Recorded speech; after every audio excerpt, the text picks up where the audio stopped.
Good morning, metalheads of the internet, and welcome to a brand new episode of the Metal Meltdown. More specifically, a brand new Albums I Missed video, because as it turns out, there are indeed some bands who have the tenacity, the audacity, the guts to release new music in the midst of the holiday season, in the midst of the standard end-of-the-year top 10 content push, in the midst of nobody caring and nobody paying attention. Lucky for these bands, though, there is at least one person who does care and who is paying attention. Me, your handsome and humble host of the Metal Meltdown. So, with that in mind, Albums I Missed, December 2024, probably the last video of the year, come to think of it. Thank you for a great year. Thank you for tuning in. Let's get right into it. Let's go! First up, we have The Skull Burned Wearing Hell Like a Life Vest as the Night Wept. Wow, what a mouthful of an album title. An EP title, I should say. Brand new EP from mathcore crew Frontierer, one of the more high-profile releases of December 2024. And Jesus Christ, it goes hella fucking hard. My expectations were pretty high for this when I had first learned of its existence. Frontierer are known for creating some pretty chaotic, bombastic, hard-hitting, heavy metalcore, mathcore kind of shit. It's also been quite some time since they've released anything. The last time they released an album was back in 2021 with Oxidized. Now, unfortunately, some of the problems that I had with Oxidized remain intact on this brand new EP. It is an extremely loud and abrasive record. It really just does kind of feel like it's consistently punching you in the throat, and even on a medium volume, it does feel like a lot. But I will say, overall, being in this EP format, being only 4 songs as opposed to like 9 or 10, you know, it does make the music a lot more palatable. And Frontierer also do a great job at keeping you engaged and keeping you pumped with varying breakdowns and riffs and vocal assaults as well. Overall, a tasty, spicy little mathcore EP. Here's hoping that this means more from Frontierer on the way, and here's also hoping that, you know, maybe Frontierer learns to, you know, produce their music a little differently, present it a little bit differently, because, yeah. Or stick to EPs. The EP format, I think, works well. I don't know. Just me, though. Y'all do you. Y'all do what you want, I guess. The fuck do I know? I'm just some asshole sitting in his fucking apartment talking about music. Moving on. Next up, we have Aperture's brand new full-length studio album from an Axis of Perdition, English industrial and black metal crew, their first album in nearly 13 years. I've never heard of them.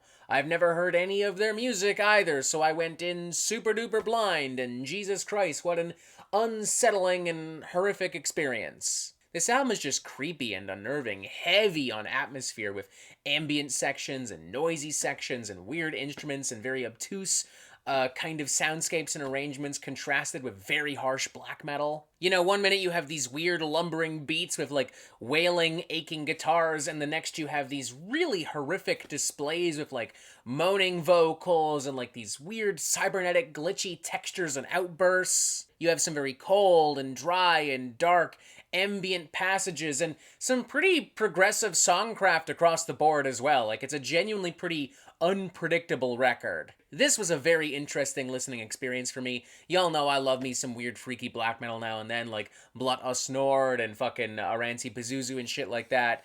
I'm actually pretty excited to check out more Axis of Perdition stuff in the near future. I will definitely give a full-blown review to whatever it is they do next, because goddamn, if I had gone ahead and done a full review of this instead of doing top 10 stuff or whatever, we'd be looking at a pretty solid 4 to 5. Next up, we have 7, Beast of Arpocalypse, brand new full-length studio album from experimental, atmospheric, post-black metal crew Botanist, known for using hammered dulcimers instead of guitars and bass and stuff, because why not? It works, though. It's really cool. They're probably one of the most unique underground black metal bands of the modern era. Their discography is incredibly consistent. They're known for creating really beautiful, really weird, really powerful, again, experimental, post-black metal, whatever you want to call it.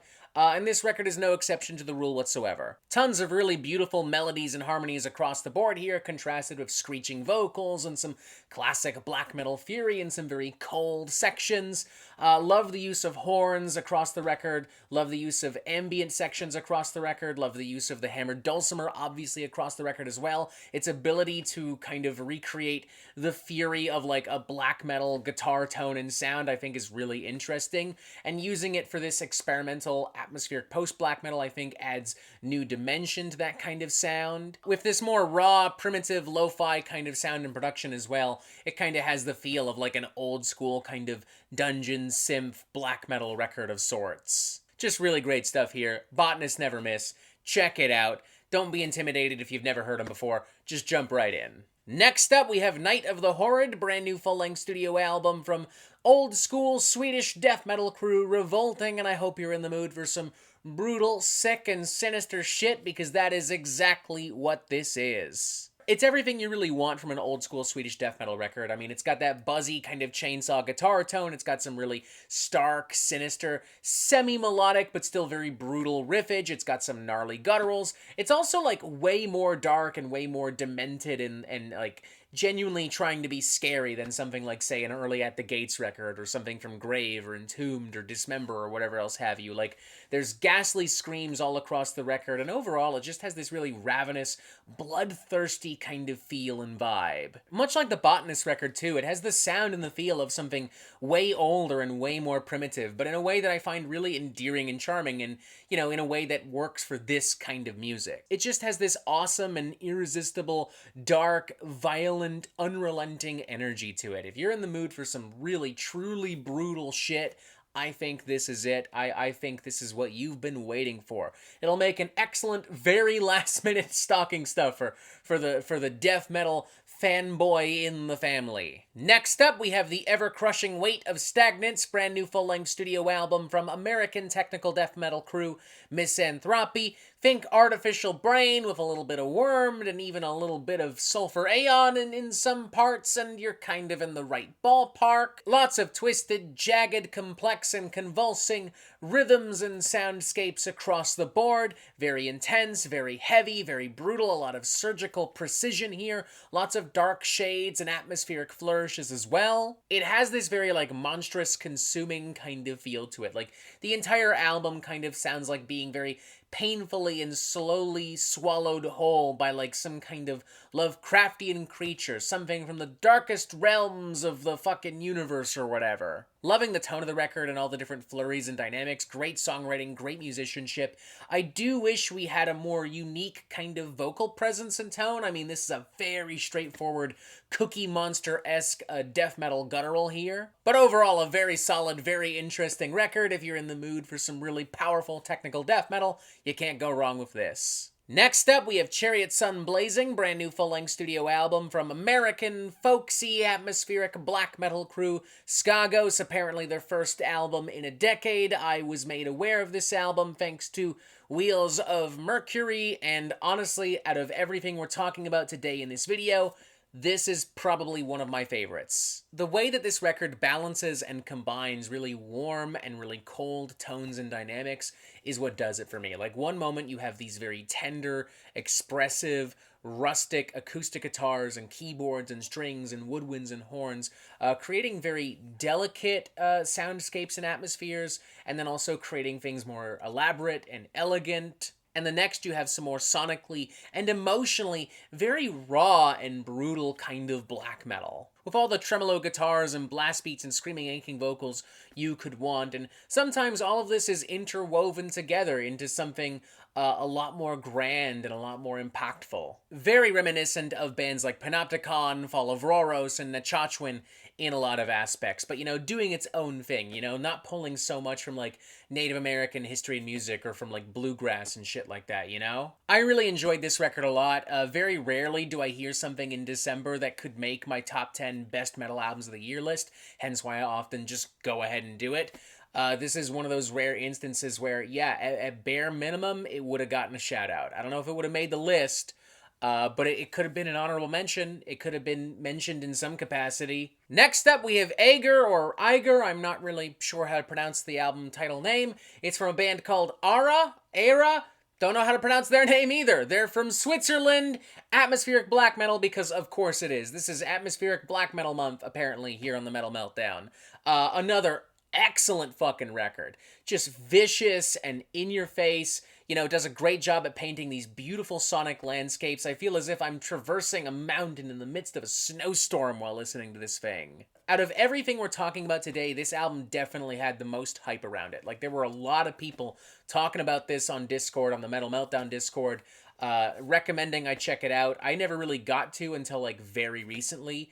And you know, much like the Skagos record, I'm kind of just blown away. But whereas Skagos has more like tender moments to complement the more aggressive black metal, this is just fully aggressive while still being very big and atmospheric. Unlike the Skagos record, I'm not sure this would have gotten some kind of mention of some sort in my top 10 best metal albums of the year video, but hypothetically, if we had done a list video with like just black metal, this definitely could have gotten a mention.